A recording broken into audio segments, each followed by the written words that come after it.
Hello guys, welcome back. आप सभी का एक बार फिर से स्वागत है सिक्स सेमेस्टर बैच में। मैं रोहित आरब और आप लोग मेरे साथ पढ़ रहे हो ईडब्ल्यू डी।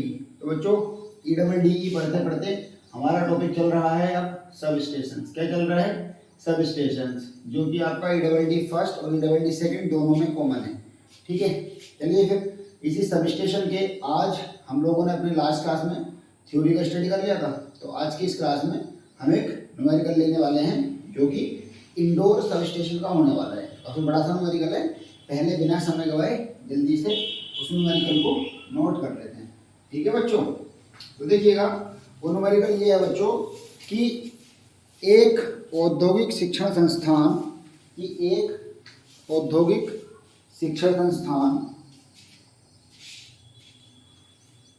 का मिश्रित स्वभाव का लोड।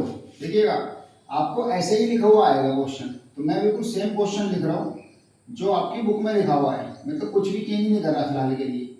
एक औद्योगिक शिक्षण संस्थान का मिश्रित स्वभाव मतलब मिक्स नेचर। अब सोचो कि लोड का भी स्वभाव होने लग गया। मिश्रित स्वभाव का लोड, उसके बाद उसकी लोड की माप 300 केवीए 400 वोल्ट 50 हर्ट्ज 3 फेज का है। 400 वोल्ट 50 हर्ट्ज 3 फेज का है। तो पहले मैं पूरा क्वेश्चन लिख लेता हूँ, उसके बाद इसके टर्म्स को समझाऊंगा। ठीक है, आगे लिखा है इस संस्थान के लिए भवन के अंदर स्थापित सब स्टेशन की आवश्यकता है। क्या है? इस संस्थान के लिए भवन के अंदर मतलब होता है इंडोर, भवन के अंदर स्थापित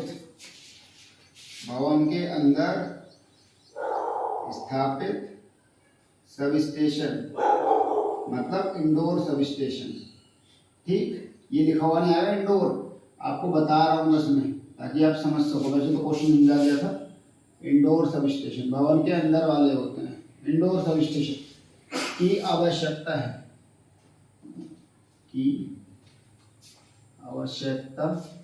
है। उसके बाद लिखेंगे कि सब स्टेशन हेतु कनेक्शन 10 मीटर पर दूर स्थित 11 केवी की ओवरहेड लाइन के सिंगल पोल से लिया जाना है। सब कुछ लिया है, जो दिया है मैं वही लिख रहा हूँ, बस जो क्वेश्चन में दिया वही लिखना है। सब स्टेशन हेतु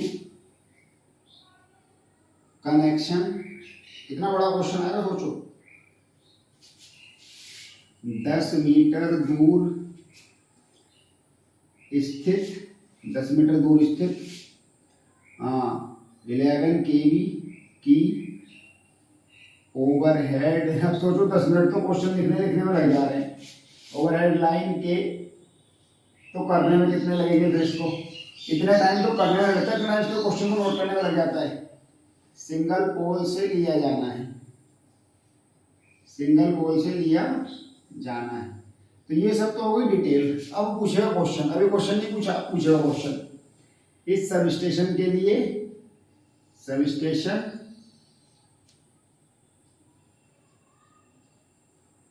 सबसे पहला क्वेश्चन पूछा है। देखो सबसे पहला क्वेश्चन क्या पूछा है? सबसे पहला क्वेश्चन पूछा है सिंगल लाइन डायग्राम बनाओ। क्या? सिंगल लाइन डायग्राम बनाओ। और दूसरा क्वेश्चन क्या पूछा है? देखो बच्चों, दूसरा क्वेश्चन पूछा है आपका कि सब स्टेशन की टोटल कॉस्ट निकालिए। सब स्टेशन की टोटल कॉस्ट निकालो। ये लो, तो ये रहेगा आपका कि सिंगल लाइन डायग्राम बनाओ और सब स्टेशन की टोटल कॉस्ट निकालो। तो भैया क्वेश्चन को पढ़ लेते हैं जल्दी से। 5 मिनट में तो क्वेश्चन लिखा गया है, तो कोशिश करते हैं कि 1 मिनट में इसका जल्दी से रिवाइज मार दें। देखो एक शिक्षण संस्थान है जिसका मिश्रित स्वभाव का लोड, मिश्रित स्वभाव का मतलब है कि 3 फेस और सिंगल फेस दोनों को सप्लाई मिलनी है, क्योंकि औद्योगिक शिक्षण संस्थान है। औद्योगिक का मतलब होता है टेक्निकल या व्यावसायिक।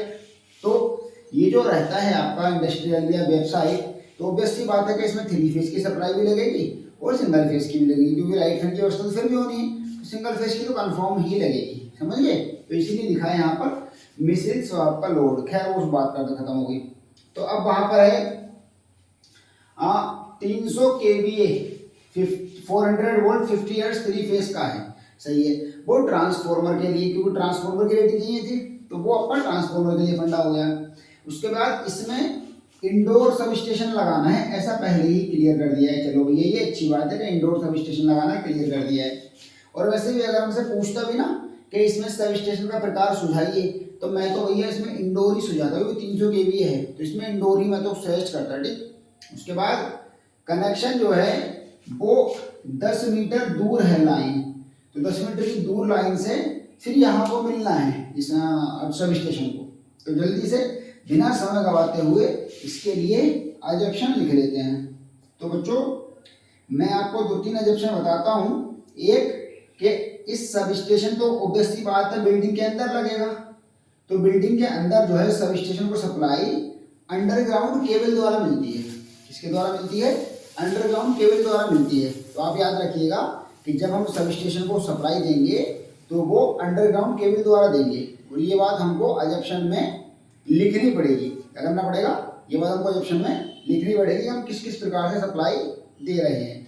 चलिए सबसे पहला एजम्पशन लिख रहा हूँ बच्चों में कि सब स्टेशन के ट्रांसफॉर्मर को सप्लाई अंडरग्राउंड केबल द्वारा दी गई है। क्या सबसे पहला एजम्पशन है? सब स्टेशन के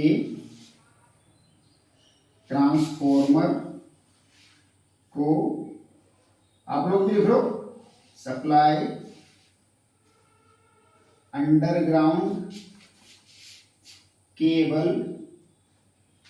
द्वारा दी गई है। दूसरा लिखेंगे बच्चों एजम्पशन हम कि जो हमारी लाइन है उसमें कहा है कि सिंगल पोल से लिए जाना है। जो ओवरहेड लाइन है वो कंफर्म कर दे कि सिंगल पोल पर लगी हुई है। ये लिखेंगे कि 11 केवी की लाइन सिंगल पोल पर स्थित है। 11 केवी की लाइन, इसमें 5-6 एजम्पशन बनेंगे बड़े बड़े। सिंगल पोल पर स्थित है, ठीक है भैया, बहुत बढ़िया जी, बहुत बढ़िया। उसके बाद नंबर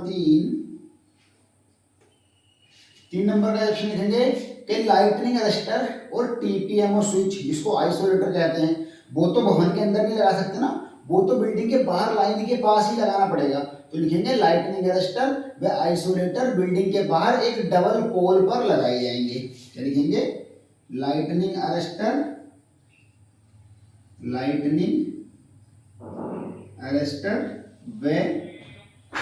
आइसोलेटर बिल्डिंग के बाहर डबल पोल पर लगेंगे। तो ये आपके डबल पोल पर लग गए, ठीक। उसके बाद की कहानी सुनो बच्चों। उसके बाद की कहानी क्या है? उसके बाद की कहानी ये है भैया कि अभी देखो बिल्डिंग के लिए चूंकि इंडोर सब स्टेशन है, तो इंडोर सब स्टेशन का मतलब हमको बिल्डिंग लगानी है, मतलब बिल्डिंग, या तो बिल्डिंग हमारे पास होनी चाहिए, और यदि बिल्डिंग हमारे पास नहीं है तो हमको बिल्डिंग खुद से बनानी पड़ेगी। तो दोनों ही बातें हैं, या तो आपके पास बिल्डिंग हो, यदि आपके पास बिल्डिंग नहीं है तो आप बिल्डिंग को खुद से बनाना पड़ेगा। तो ये बड़ी बात हमको एजम्पशन में ही माननी पड़ती है कि हमारे पास बिल्डिंग है या फिर हमको बिल्डिंग लगानी है। तो देखो अभी यहाँ पर आप ऐसा मान लेंगे कि बिल्डिंग के लिए लैंड अवेलेबल है, लेकिन बिल्डिंग हमको खुद बनानी पड़ेगी। मतलब लैंड तो अवेलेबल है लेकिन बिल्डिंग हमें खुद बनानी पड़ेगी, यही माना जाता है हमेशा। याद रखिएगा, हमेशा सिर्फ यही माना जाएगा कि बिल्डिंग के लिए लैंड अवेलेबल है, लेकिन बिल्डिंग आपको बनानी पड़ेगी। तो लिख देंगे वही कि बिल्डिंग के लिए लैंड अवेलेबल है लेकिन उसमें एक होल बनेगा। लिख दीजिए बच्चों, बिना समय गवाए, बिल्डिंग के लिए लैंड अवेलेबल मतलब उपलब्ध है, पर उसमें 6x5x5 मीटर का होल बनेगा। होल बनाने में जो मटेरियल लगेगा उसका एक मास एक मतलब एक बार में उसकी टोटल कॉस्ट लिख देंगे। उसके बाद बच्चों, चूंकि यहाँ पर 300 केवीए का ट्रांसफॉर्मर है तो आप चाहो तो यहाँ पर 150 केवीए के 2 फीडर बांट सकते हो, और अगर फीडर नहीं बांटने तो एक ही ट्रांसफॉर्मर रहने दो और लिख दो कि एक ही ट्रांसफॉर्मर से 100 केवीए के 3 आउटपुट सोर्स लगाए गए, क्योंकि आउटपुट सोर्स हमेशा अलग अलग डिफरेंट पावर के रहते हैं। तो इसीलिए लिख दीजिए कि एक ही चाहो तो चेंज कर सकते थे, एक ही ट्रांसफॉर्मर से 100 केवीए के 3 आउटपुट सोर्स लगाए गए हैं। तो ये भैया हमारे एजप्शन हो गए 5। फिर से सुन लीजिए। सबसे पहले हमने, चूंकि इंडोर टाइप का सब स्टेशन है इसीलिए सब स्टेशन के ट्रांसफॉर्मर को जो सप्लाई मिलती है वो अंडरग्राउंड केबल द्वारा मिलती है फिक्स। उसके बाद 11 केवी की लाइन सिंगल पोल पर है, वो क्वेश्चन में दे दिया, इसको लिखते ना लिखते कोई फर्क नहीं पड़ता क्योंकि ये तो क्वेश्चन में दे ही दिया था। उसके बाद बच्चों लिखा है कि लाइटनिंग अरेस्टर और आइसोलेटर बिल्डिंग के बाहर लगेंगे, ये कंफर्म है हमेशा। ओवरऑल मैं ये कहना चाह रहा हूँ कि जो भी आपका इंडोर टाइप सब स्टेशन का क्वेश्चन होगा उसके एजप्शन ये है, उसके एजप्शन यही है। आपको तो हर बार इन्हीं एजप्शन को लिखना है। जल्दी से नोट कर लो, या नोट नहीं करना स्क्रीनशॉट मार लो, बिल्कुल भी समय मत गवाओ, ठीक है। बिल्कुल बिल्कुल एजप्शन चेंज नहीं होंगे। इंडोर टाइप सारे सब स्टेशन के एजप्शन आपके यही रहने वाले हैं, ठीक है बच्चों। चलिए फिर हो गए, बस जल्दी से इसको मिटाते हैं और अब हम अगला स्टेप फॉलो करते हैं जिसमें कि हम अपना सिंगल लाइन डायग्राम बनाएंगे। उसके बाद HT और LT करंट निकाल के अलग अलग और फिर अपनी लिस्ट ऑफ मटेरियल्स तैयार करके काम करते हैं। बहुत छोटा सा क्वेश्चन लगता है, छोटा सा है लेकिन होता नहीं, ठीक है। तो एजप्शंस तक का बेस तो बिल्कुल एकदम क्लियर हो गया होगा, बिल्कुल क्लियर हो गया होगा बच्चों। उसके बाद अब आते हैं हम लोग जल्दी से सिंगल लाइन डायग्राम बनाते हैं। तो वैसे तो मैंने आपको इसका सिंगल लाइन डायग्राम पहले से ही बनवा दिया था अपनी पिछली क्लास में, जो हमारी पिछली क्लास हुई थी थ्योरी वाली, उसमें मैंने आपको सिखा दिया था कि सिंगल लाइन डायग्राम कैसे बनाते हैं। लेकिन फिर भी यहाँ फिर से हम इसका सिंगल लाइन डायग्राम इसको मैं डाल रहा हूँ, ठीक है। याद रखना बस ये 10 मीटर याद रखना, बाकी कुछ याद मत रखना चाहें, बस ये 10 मीटर याद रखना और जल्दी से सिंगल लाइन डायग्राम बनाते हैं और जल्दी जल्दी अपने क्वेश्चन को थोड़ा थोड़ा तेज फिनिश करते हैं, क्योंकि ऑलरेडी 10 मिनट खा गए सिर्फ एजप्शन में हम, तो इसलिए थोड़ा जल्दी फास्ट एंड फास्ट को भगाना पड़ेगा। चलिए सर, तो बात आती है, देखिए मैं सिंगल लाइन डायग्राम यहाँ बना रहा हूँ, क्यों? क्योंकि मैं यहाँ सिंगल लाइन डायग्राम बनाऊंगा, यहाँ HT और LT करंट का कैलकुलेशन कर दूंगा और यहाँ पर फिर टेबल बना देंगे जल्दी से। वरना यहाँ सिंगल लाइन, क्योंकि सिंगल लाइन डायग्राम को मिटाना नहीं चाहता, इसलिए सिंगल लाइन डायग्राम को बाद में मिटाएंगे। तो इसीलिए मैं यहाँ पर सिंगल लाइन डायग्राम बना रहा हूँ बच्चों, यहाँ पर। तो आप लोग बताओ मुझे अपनी पिछली क्लास के बेस पर कि हमने सिंगल लाइन डायग्राम में क्या बनाया था, बताओ जरा। सिंगल लाइन डायग्राम कैसा बनाया था हमने?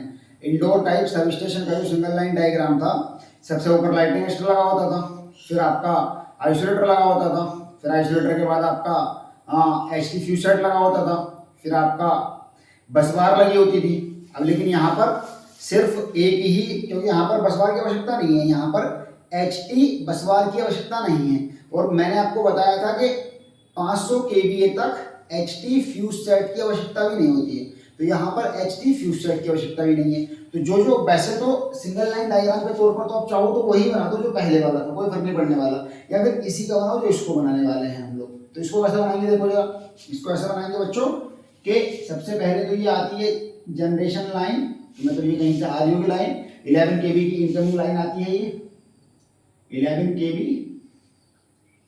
इनकमिंग उसके बाद यहाँ पर लग जाता है आपका लाइटनिंग अरेस्टर, ये लग गया लाइटनिंग अरेस्टर। लाइटनिंग अरेस्टर के बाद बच्चों एचटी सर्किट ब्रेकर लगना था, लेकिन यहाँ पर चूंकि सिर्फ 300 केवीए का लोड है इसीलिए एचटी सर्किट ब्रेकर नहीं लगेगा। और जब एचटी सर्किट ब्रेकर नहीं लगेगा तो यहाँ पर क्या लगेगा, यहाँ पर लगेगा अब सीधा ट्रांसफॉर्मर।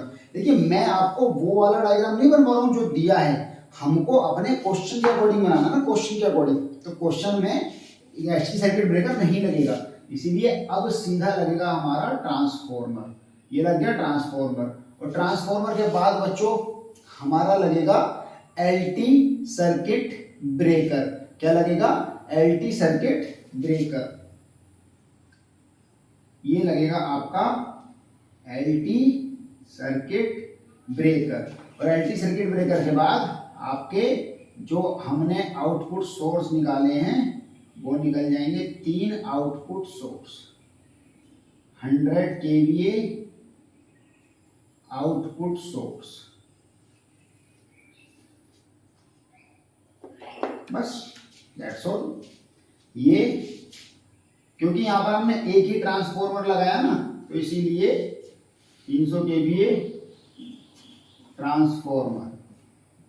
जब यहां पर हमने एक ही ट्रांसफॉर्मर लगाया है इसीलिए हमको यहां पर एक ही ट्रांसफॉर्मर होने के कारण बस बार भी लगाने की आवश्यकता नहीं।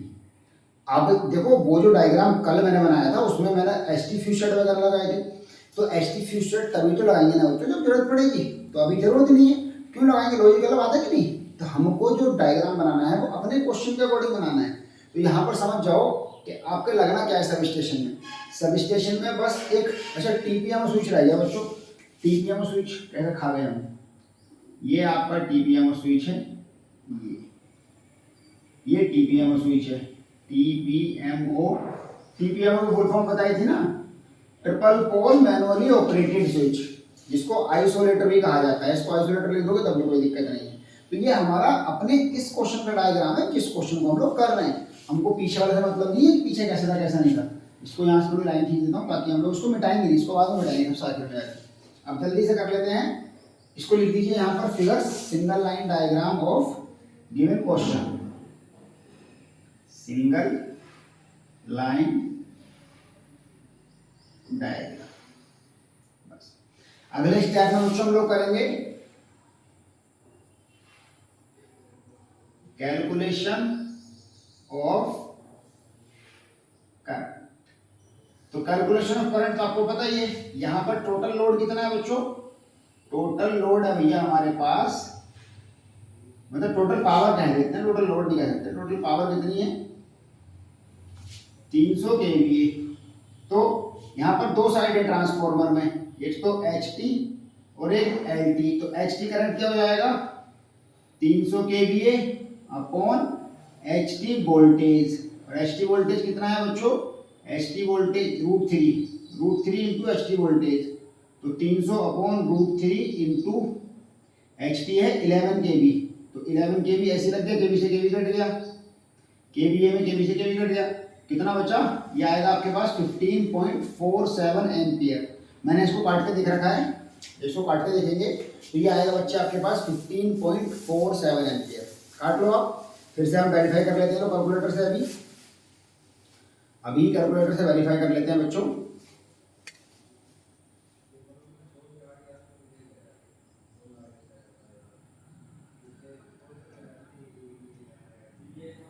$15.74 आ रहा है, कितना आ रहा है 15.74 एम्पियर करंट आ रहा है। ठीक है भैया।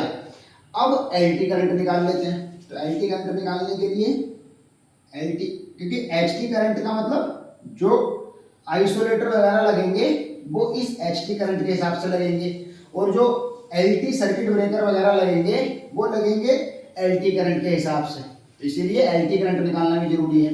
तो एलटी करंट निकालेंगे और जो केबल आएगा उस 11 केवी की पोल से वो इस करंट के हिसाब से आएगा, आगे वाला जो केबल जाएगा वो आगे वाली करंट के हिसाब से जाएगा। ठीक, तो एलटी करंट के लिए कितना हो जाएगा 300 अपॉन √3 इंटू 0.4 केवी ऊपर केवी। जब इसको सोल्व करेंगे बच्चों, तो मैं सोल्व कर लेता हूँ, एक सेकंड रुको, एक सेकंड दो। हमने डिवाइड किया 300 को √3 अपॉन √3 से डिवाइड किया, और √3 के बाद सब बच्चों में डिवाइड किया है आपका, इसको किससे डिवाइड किया है, √3 के बाद हम डिवाइड कर रहे हैं 0.4 से। तो ये निकल के आया काफी मजेदार 433.02, यानी कि यहाँ पर जो डिवाइस लगेगी वो आपकी 500 एम्पियर वाली लगेंगी। बिल्कुल चिंता मत करो, आती हैं 500 एम्पियर वाली डिवाइस भी यहाँ पर आती हैं। तो एचटी करंट हो गया है 15.74 एम्पियर, एलटी करंट हो गया है 433.02 एम्पियर। याद रखना इसको, भूल मत जाना, ठीक है भैया। चलिए अब बस हमने अपना सिंगल लाइन डायग्राम बना लिया, एलटी करंट निकाल लिया, एचटी करंट निकाल लिया। बिना समय गवाए जल्दी से लिस्ट ऑफ मटेरियल्स को बना लेते हैं बच्चों, जल्दी से बनाते हैं। तो यहाँ पर दो प्रकार की लिस्ट ऑफ मटेरियल्स बनती हैं, या तो आप उन दोनों को अलग अलग बना दो या फिर उन दोनों को एक में ही बना दो। तो मैं तो बच्चों आपको कम से कम कंफ्यूजन क्रिएट कराऊंगा, इसीलिए तो कोर्स लिया है ताकि कंफ्यूजन कम से कम हो। तो मैं तो उन दोनों लिस्ट को एक में ही बनाएंगे, हम तो क्या करेंगे, एक में ही बना देंगे। लिखेंगे बच्चों list of materials.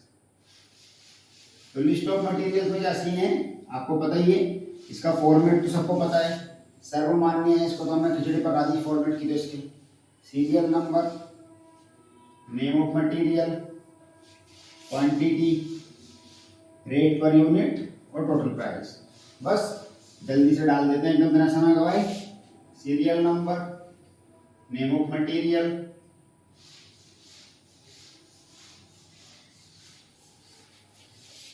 Quantity, rate per unit rupees में, और टोटल प्राइस रुपीज में।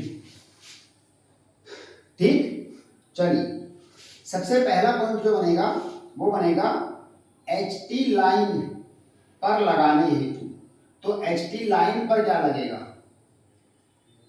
एचटी लाइन पर लगाने हेतु एक काम करो, उसको लिखो एचटी लाइन हेतु, ये ज्यादा सही रहेगा, एचटी लाइन हेतु।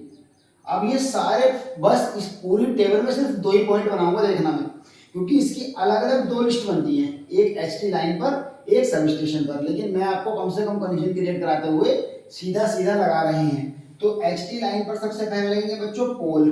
अभी पोल के बारे में हमने कुछ माना नहीं है, एग्जेप्शन नहीं किया है, तो कोई भी पोल लगा दो आप। मैं लगा रहा हूँ यहाँ पर फिलहाल इस क्वेश्चन में यही लगाना जो मैं लगवा रहा हूँ, बाकी किसी में कोई भी लगा सकते हो। तो लगाइए 10 मीटर लंबा स्टील ट्यूबुलर पोल।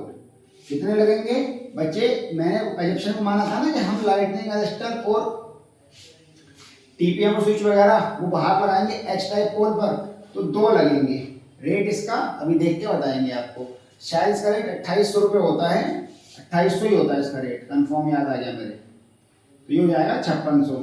उसके बाद अब जब पोल लग गए तो भैया पोल पर क्रॉस आर्म भी लगती है।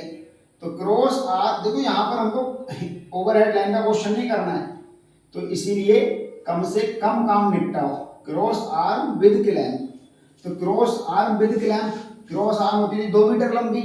अब 2 मीटर लंबी क्रॉस आर्म मिलती थी हमारी 300 रुपये की, और एक मिलता था क्लैंप, वो मिलता था लगभग 150 रुपये का। तो इसलिए यहाँ पर एक लग जाएगा, एक सेट, और ये लग जाएगा 450 रुपये का। इसको याद रखना, जहाँ मतलब जो मटेरियल में होगा जहाँ जहाँ लगाना पड़े ऐसे लगाना है। इंडोर टाइप के सब स्टेशन में, इंडोर टाइप के सारे सब स्टेशन को आपको ऐसे करना है। उसके बाद 11 kV disc insulator with clamp, disc insulator with clamp, तो वो तो आपको पता है 3 लगेंगे। इसका प्राइस आपको पता है, वो देख लेंगे, 175 रुपये होता है इसका प्राइस। मल्टीप्लाई करके लिख दीजिए यहाँ पर 11 kV पिन इंसुलेटर। अभी तो बहुत मटेरियल लगेगा इसमें, 10-10 पॉइंट बनेंगे दोनों में लगभग। विथ क्लैंप कितने लगेंगे, 3 लगेंगे, 100 रुपये इसका प्राइस होता है। 300 रुपये लिख दीजिए, इसकी मल्टीप्लाई करिए 175 ये 3 से, तो कितना आएगा, 3 पंजे 15, 3 सत्ते 21 और 2 22, 3 और 2 525 रुपये आएगा। उसके बाद बच्चों अब लगता है आपका डेंजर बोर्ड क्लैंप और बारबेड वायर, इनको सबको एक साथ लिख दो। ऐसे मैं आपको ये ट्रिक्स बता रहा हूँ, आपको ऐसे लिखना है। आने वाले सारे इंडोर टाइप के क्वेश्चंस में ऐसे लिखना है, danger board clamp and barbed wire. तो डेंजर बोर्ड क्लैंप और बारबेड वायर एक सेट लिख दीजिए और इसको लिख दीजिए पूरे 500 रुपये का, सब टोटल 500 रुपये, यही लगाना है, ठीक है आपको हमेशा। उसके बाद 6 नंबर पे बच्चों लगेगा आपका stay wire set, stay wire set, तो वो तो 2 ही लगेंगे स्टे वायर तो, और 1325 रुपये का एक होता है, तो मल्टीप्लाई करके 2650 रुपये का हो गया। उसके बाद बच्चों आएगा आपका स्टे वायर सेट के बाद कंक्रीटिंग कर दीजिए पोल्स की। ये ना कम से कम करना चाह रहे हैं, कंक्रीटिंग ऑफ पोल्स 2 होंगी 100 रुपये के हिसाब से, 200 हो गई। ये जो मैं प्राइस लगवा रहा हूँ फिक्स लगाते रहना, ठीक। उसके बाद कराएंगे बच्चों हम लोग यहाँ पर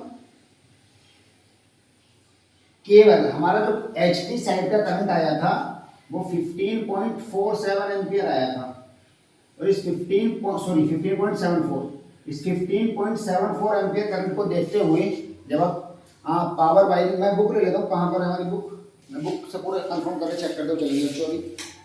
तो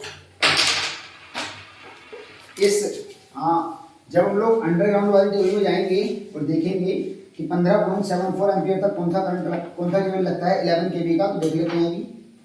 इधर है हमारा अंडरग्राउंड लाइंस, ये रही अंडरग्राउंड लाइंस, PVC इंसुलेटेड तो प्राइस है, करंट ना ये रहा, ये मिल गया मुझे केबल है ना, देख लेता हूँ जल्दी से। हमको चाहिए 11 kV की रेट का,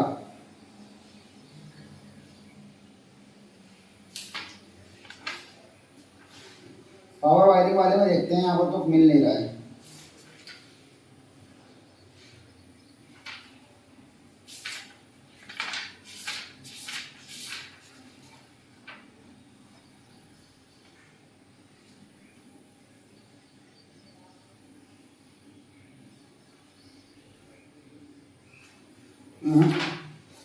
इसी में आ जाओ।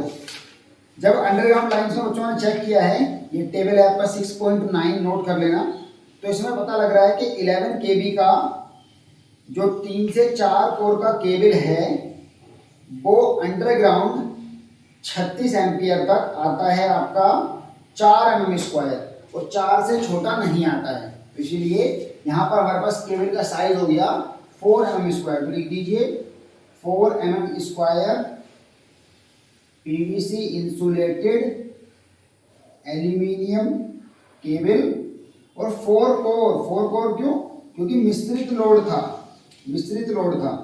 अब देखिएगा यहाँ पर कितना लगेगा, यहाँ पर लगेगा बच्चों, यहाँ पर लूप कोई नहीं बनाना है, कोई लूप नहीं बनाना है। 9 मीटर खंभे से उतारो, 1 मीटर का ट्रंच, 10 मीटर ऐसे, 10 और 10 20, 1 मीटर वापस, 1.5 मीटर ऊपर को और 1 मीटर अंदर को ट्रांसफार्मर लगा होगा। तो 1 और 1 2 और 2 4, यानी कि 24 मीटर केबल आपका हो जाएगा। कितना हो जाएगा? 24 मीटर केबल। अब मैं क्लियर करता हूं, देखिएगा, अगर आपकी 10 मीटर की दूरी हुई तो 24 मीटर केबल होगा, अगर 20 मीटर की दूरी हुई तो 34 मीटर केबल होगा, और 20 मीटर से ज़्यादा होती नहीं है, अगर 30 मीटर की हुई तो 44 मीटर केबल होगा, बस इंडोर टाइप सब स्टेशन में। ठीक है, इसका प्राइस अभी देख लेंगे क्या होता है, उसके बाद आगे बढ़ते हैं। उसके बाद लगेगा बच्चों, अब क्या लगेगा, देखो हमने केबल लगा दिया, तो अब लगेगी केबल इंस्टॉलेशन कॉस्ट। क्या लगेगी? अब लगेगी भैया केबल इंस्टॉलेशन कॉस्ट। और केबल इंस्टॉलेशन कॉस्ट से पहले ग्राइंड लगा लेते हैं, केबल बॉक्स लगा लेते हैं, मतलब इसमें तीनों क्वेश्चन समाये हुए। देखो ओवरहेड लाइन का मटेरियल भी लग रहा है, अंडरग्राउंड लाइन का भी लग रहा है, और अब सब स्टेशन का खुद का भी लगेगा। तो इसीलिए यहाँ पर ज़्यादा पॉइंट नहीं बना सकते, 50 के 50 पॉइंट बना डालेंगे।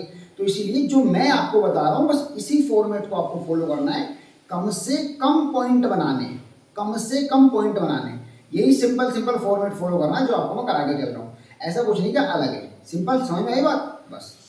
तो अब क्या करना है कि कि अब हम लगाएंगे केबल बॉक्स ग्लैंड एक्सेट्रा। क्या लिखेंगे, दिख रहा है ना यहां तक, केबल बॉक्स ग्लैंड एक्सेट्रा। तो इसको लिख देंगे एक सेट, बस एक सेट। और इस एक सेट का लिखेंगे हम सीधा 500 रुपए का। और वैसे ही आएगा केबल ज्वाइंट मटेरियल, सॉरी 500 का नहीं, इसको लिखेंगे बच्चों 300 रुपए का। कितने का, 300 रुपए का। नोट कर लो इसको ऐसे ही। उसके बाद आएगा केबल ज्वाइंट मटेरियल, इसको भी 300 रुपए का। केबल ज्वाइंट मटेरियल एक्सेट्रा डालते जाओ सब में, इसको भी 300 रुपए का। नहीं, केबल ज्वाइंट मटेरियल की कोई वो नहीं है स्पेसिफिकेशन, इसको बस सीधा 300 रुपए का डाल दो। उसके बाद यहां तक का दिख रहा है,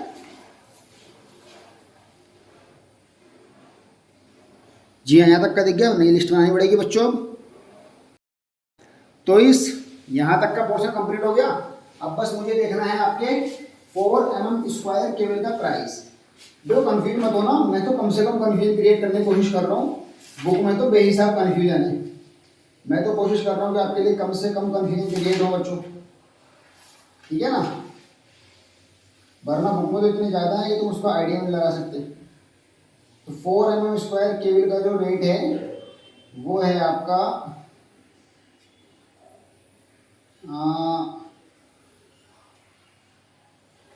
160 रुपये मीटर लिखा है यहाँ पर, तो 160 ही लगा देते हैं हम ये। 160 रुपये मीटर लिखा है, मल्टीप्लाई करके लिख दीजिए कितना आ रहा है। 160 रुपये मीटर लगाइए जल्दी से, 60 रुपये मीटर का मल्टीप्लाई करके।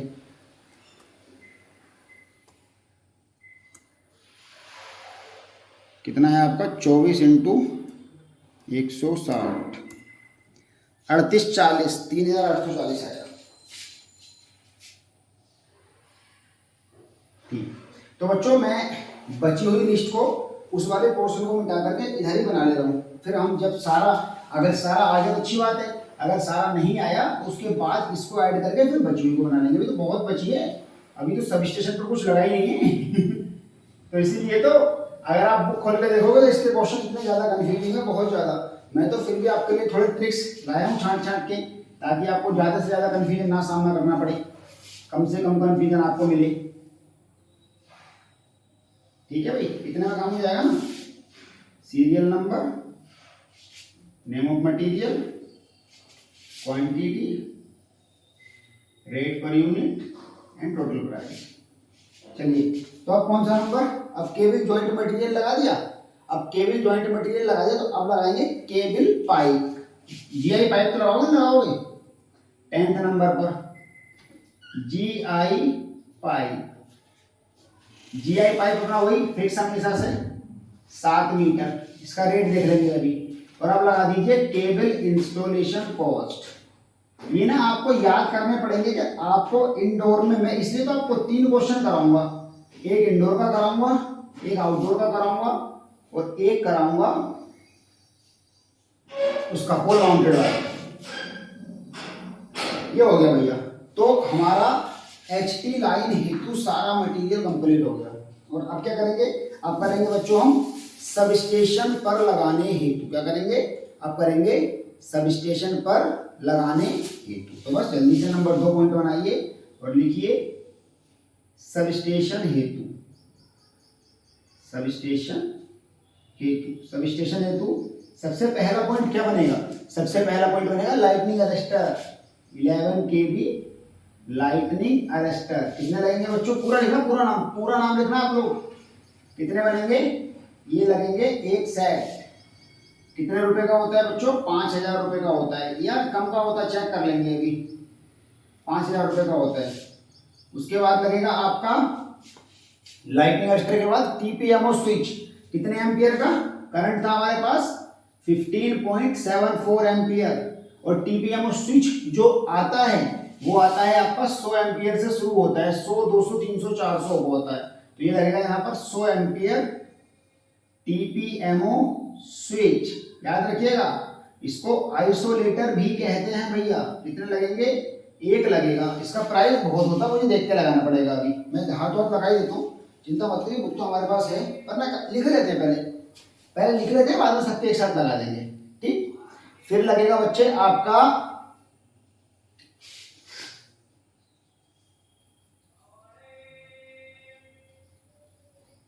Building building construction cost, building construction और कॉस्ट।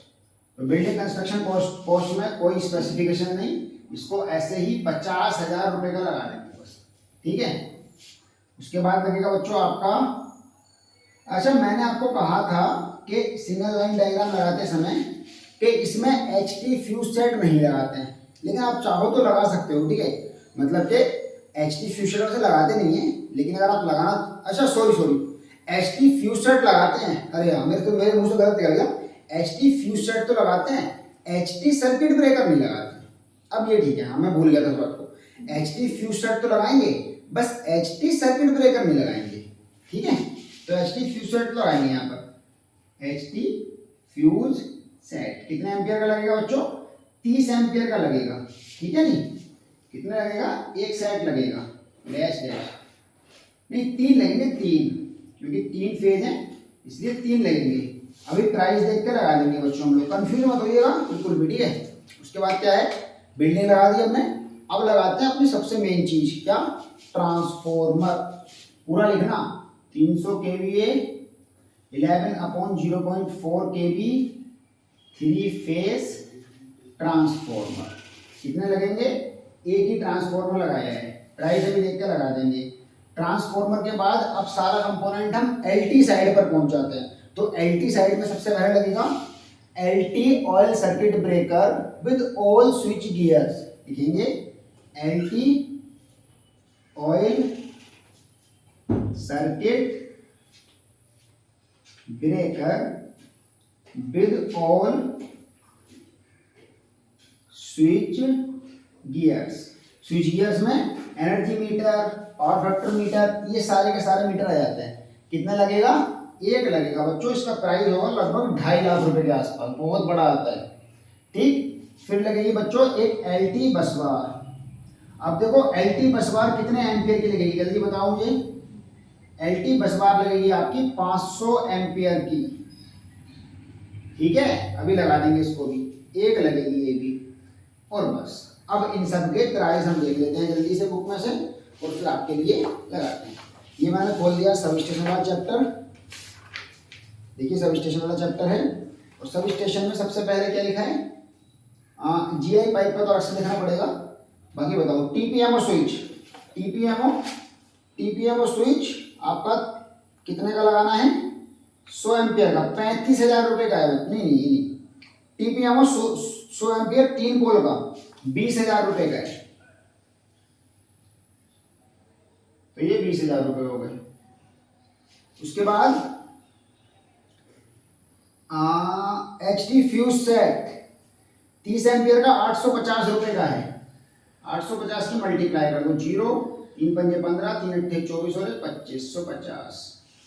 उसके बाद ट्रांसफॉर्मर बच्चों 300 kVA का आपका, 300 kVA 4 वायर का 4 लाख रुपए का है। कितने का है? 4 लाख। इकाई, ढाई, सैकड़ा, हजार, 10,000, लाख, वैसे ही 4 लाख रुपए का है। उसके बाद LT सर्किट ब्रेकर आपका, और कितने एम्पियर का लगेगा? ये लगेगा आपका 500 एम्पियर का, क्योंकि हमारा करंट कितना था? 433 एम्पियर था, इसीलिए 500 एम्पियर का आता है उससे ऊपर। तो ये लग रहा है 500 एम्पियर रेटिंग का बच्चों 2,25,000 रुपए का। मैंने पहले बोला था 2,25,000। ठीक है भाई, ओके सर। उसके बाद LT बस बार लगेगी एक 500 एम्पियर की। LT बस बार 500 एम्पियर की मिल गई। 500 की नहीं आती, सीधे 600 की आती है। 400 के बाद सीधे 600 की आती है। तो ये 600 एम्पियर 500 वोल्ट की 180 सेंटीमीटर लंबी 4,000 रुपए की है। कितने की है बच्चों? 4,000 रुपए की है। तो ये तो 3 लगनी चाहिए मेरे हिसाब से। बस बार तो बच्चों 3 लगनी चाहिए।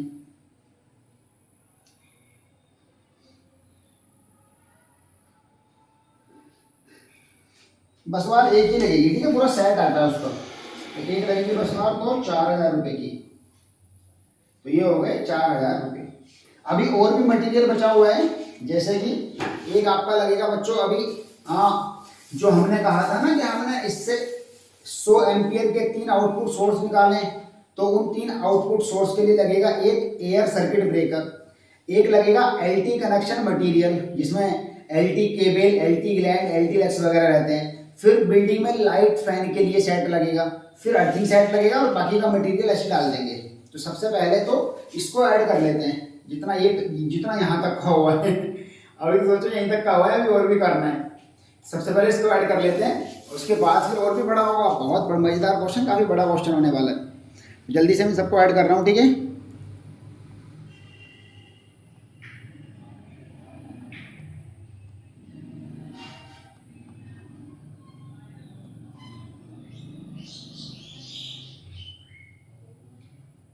चलो बच्चों ऐड करते हैं इनको। देखिए सबसे पहले क्या 5600 है, सबसे पहले ना 5600 plus 450 plus 525 plus 300 plus 500 plus 2650 2650 plus 200 plus 3840 3840 plus 300 plus 300 plus, अब पाइप का प्राइस, अच्छा पाइप का प्राइस भी देखते आते हैं बच्चों। पाइप का प्राइस मुझे लगता है 30 रुपये लगवाया मैंने, 30 ही लगा दो कि यहाँ तो वैसे भी 4 mm स्क्वायर केबल है, तो कम से कम पतला पाइप लगेगा। तो 30 रुपये, 3 7 21, 210 रुपये का हो गया, ठीक है। Plus 210 plus 1000 cable installation cost है वो, प्लस 50,000, अच्छा नहीं 5,000 सॉरी 5,000 प्लस 20,000 प्लस 2500 नहीं, फिर 50,000 है। 50,000 क्यों है? मकान बनाने में इतना खर्चा आया है। 2550 प्लस 4 लाख प्लस 2,25,000 प्लस 4,000। भैया अभी तक हो गया 7,22,425, इतना हो गया है अभी तक के लिए। इसको मिटाएंगे ना तो यहाँ पर लिख देता हूँ ये वाली कीमत। अभी तक आया है 7,22,425। बस अब जल्दी से इसको मिटाते हैं और उसके आगे का पोर्शन कंप्लीट करते हैं। तो मैं चाहूँगा कि यहाँ तक का स्क्रीनशॉट मार लो आप। यहाँ तक नोट कर लिया सबने? जिन लोगों ने नोट कर लिया अच्छी बात है, जिन लोगों ने नोट नहीं किया वो स्क्रीनशॉट मार लो, ठीक है। इसको मिटा रहे हैं, ठीक है, जल्दी से। ओके, सब स्टेशन है, सब स्टेशन भैया। क्या है? Sub station. बड़ी चीज, बड़े बड़े लोग, बड़ी बातें होता ना, बड़े लोग बड़ी बातें वाली कहानी है। बड़ी चीज का बड़ा ही हिसाब लगेगा यहाँ पर। अब बस 2-3 मटेरियल और रह गए, उनको लगा करके फिर आपकी टोटल मटेरियल कॉस्ट निकाल के फिर लेबर कॉस्ट निकालेंगे 25%, इमरजेंसी कॉस्ट 5%, और फिर सबको ऐड कर देंगे। चलिए भैया, क्या बचा है? पहले फॉर्मेट बनाएंगे।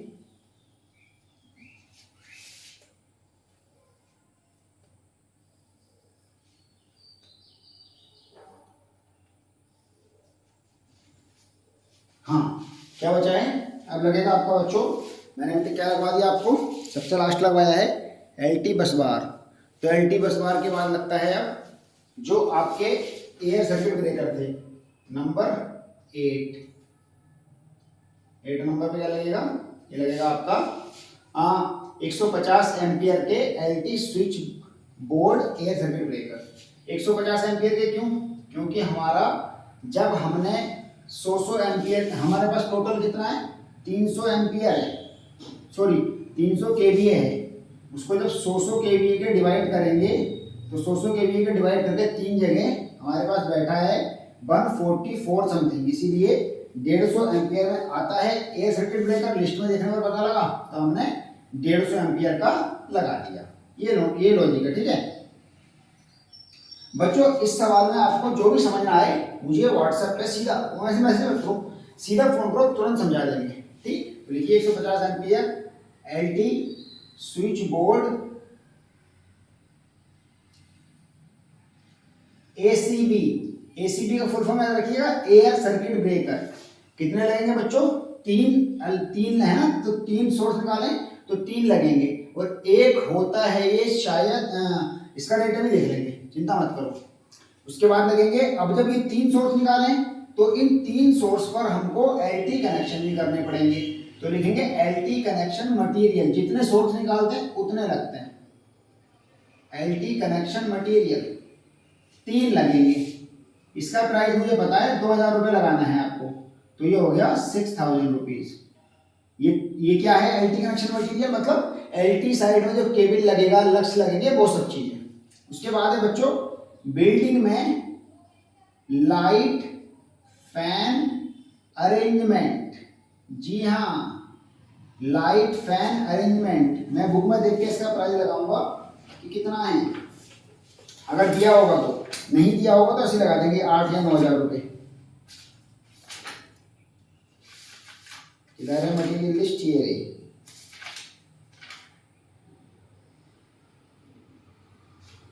नहीं भैया, इसमें इसका कोई प्राइस नहीं दिया है, तो इसमें हमें खुद से ही लगाना पड़ेगा। हम लगाएंगे यहाँ पर इसका 10,000 रुपये। कितने लगाएंगे? एक लगाएंगे लाइट फैन अरेंजमेंट, एक 10,000 रुपये का होगा पूरी बिल्डिंग में, और ये हो गया 10,000 रुपये। उसके बाद सबसे लास्ट पॉइंट लगेगा बच्चों अब हमारे पास, नहीं लास्ट नहीं, second last, earthing set. Earthing set कितने ट्रांसफॉर्मर लगे? एक लगाए, और एक ट्रांसफॉर्मर पर 2 लगते हैं। कितने रुपए का? 4500 का। कितने हो गए? 9000 रुपये हो गए बच्चों। उसके बाद सबसे लास्ट पॉइंट में भूल चूक लेनी देनी, इसलिए डाल दो अदर मटेरियल्स। क्या पता कुछ छूट गया हो, इसलिए अदर मटेरियल्स में कोई क्वांटिटी नहीं, बस इनको सीधा 1000 रुपये डाल देना। हो गया भैया पूरा। बस इस एलटी ओसीबी का प्राइस देखना है, एसीबी का, सॉरी एयर सर्किट ब्रेकर का प्राइस देखना है, एलटी एसीबी का। एलटी एसीबी देखने के बाद सर ये रहा, मिल गया मुझे, ये रहा, ये मिल गया। 150 एम्पियर का है, 60,000 रुपये का एक। कितने का है बच्चों? 60,000 रुपये का एक। तो कितना हो गया टोटल? 6 3 18, तो 1,80,000 रुपये का हो गया। ठीक है भाई, चलो टोटल हो गया है, और इसको मिटा देते हैं इसकी जगह। और चलिए अब जल्दी से फाइंड कर लेते हैं टोटल मटेरियल कॉस्ट। क्या फाइंड कर लेते हैं? Total material cost. चलिए भैया देखते हैं कितने रुपए की आती है। तो देखो इससे पहले हमारा कितना आ रखा था, वो जो लिखा है ऊपर हमारा कितना लिखा हुआ है, वो ये वाला 7,22,425। इस 7,22,425 के आगे का ऐड कर लेते हैं ये सारा मटेरियल, ये वाला, ये सारा मटेरियल ऐड कर दो बस, ये वाला 7,22,425 में प्लस करेंगे। कितना आ रहा है? 1,80,000, 1,80,000 प्लस 60,000 प्लस 10,000, ज़्यादा 10,000, ठीक है, ठीक लिखा है, 10,000 प्लस 9,000 प्लस 1,000। ये बैठा बच्चों आपका पूरा 9,82,425। कितना बैठा? 9,82,425 रुपया। जल्दी से बिना समय गवाए लेबर पोस्ट निकाल लेते हैं। यहाँ से नहीं, यहाँ से निकालते हैं। लेबर पोस्ट होती है बच्चों यहाँ पर 25%, सब स्टेशन में 25% होती है। तो निकालिए कितनी आई? 25/100 इंटू रुपीज